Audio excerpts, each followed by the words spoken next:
मुसलमानों, ईरान की जीत आपको मुबारक हो।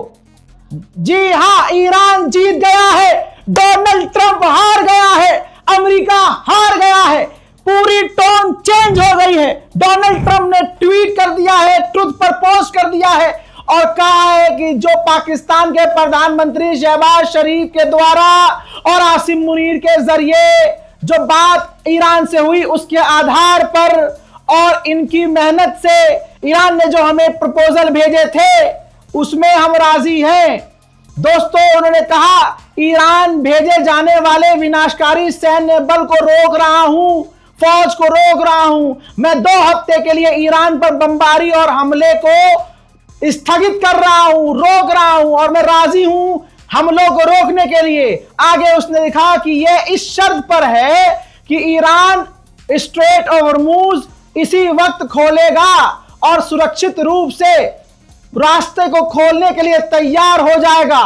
यह दोनों पक्ष, दोनों के द्वारा, ईरान और अमेरिका के द्वारा सीज फायर हो रहा है, दोनों तरफ से हमले नहीं होंगे।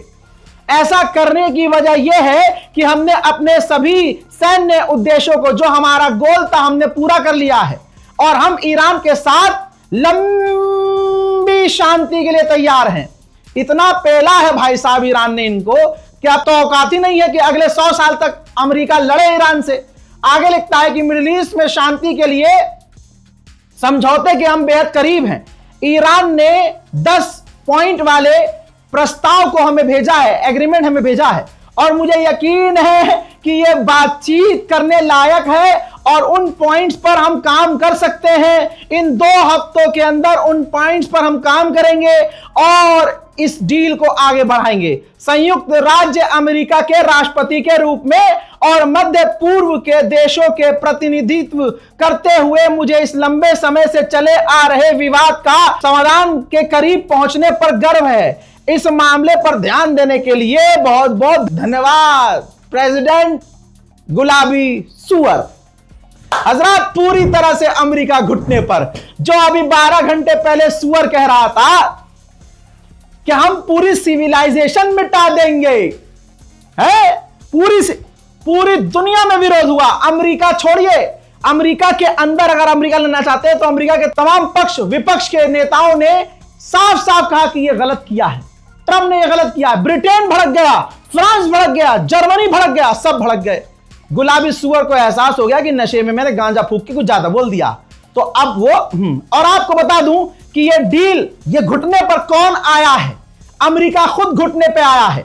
इससे पहले जो अपडेट मैंने आपको दिया जिसमें पाकिस्तान के प्रधानमंत्री शहबाज शरीफ ने लंबा ट्वीट लिखा और कहा था कि हमने बात की और हम बात कर रहे हैं, ईरान भी राजी है बात करने के लिए और सीज फायर करने के लिए और 2 हफ्ते के लिए सीज फायर होगा। इस 2 हफ्ते के बीच बातचीत होगी और बातचीत के बाद मामले को हल कर लिया जाएगा और लंबे समय के लिए शांति आएगी।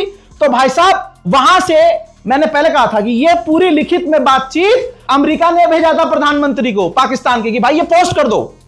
अब वो पाकिस्तानी कहां पढ़े लिखे जाहिल के, उन्होंने पोस्ट कर दिया। ये देखो, जो पढ़ा लिखा है, जो सोशल मीडिया यूज करता है, उसको पता है कि इसका क्या मतलब है। भाई, उन्होंने ऊपर एक लाइन लिखी थी कि ये ड्राफ्ट है पाकिस्तान के प्रधानमंत्री के लिए जो उन्हें सोशल मीडिया एक्स पर लिखना है। तो भाई साहब, इन्होंने कॉपी पूरा कर दिया, कॉपी और पेस्ट, और 1 घंटे तक उनको पता ही नहीं चला कि भाई हमने ये भी पेस्ट कर दिया जो हमें पेस्ट नहीं करना था, जो नहीं करना। अब 1 घंटे तक वो रहा और अब वो पूरी दुनिया में लाइव हो गया, दुनिया ने स्क्रीनशॉट ले लिया और ये बात हमारी रजाग्राफी की सही साबित हुई कि पाकिस्तान सिर्फ एक मुखौटा है सीज फायर करवाने का, लेकिन असल में ये अमेरिका ही था जो शहबाज शरीफ से बुलवा रहा था सीज फायर कर लो, सीज फायर कर लो, सीज फायर कर लो, क्योंकि खुद कहता सीज फायर कर लो तो ईरान दुनिया के सामने खुल के कह देता, जो अभी भी कह रहा है। दुनिया एकदम से मान लेती, फिर ईरान को कहने की जरूरत नहीं पड़ती, दुनिया कह देती कि भाई चल, डर गया भूरा गुलाबी सुअर, हार तो अभी भी गया ले बेटा। कैसा लगा सुपर पावर कद्दू हमारा? चलिए, मुबारक हो दोस्तों, जय हिंद।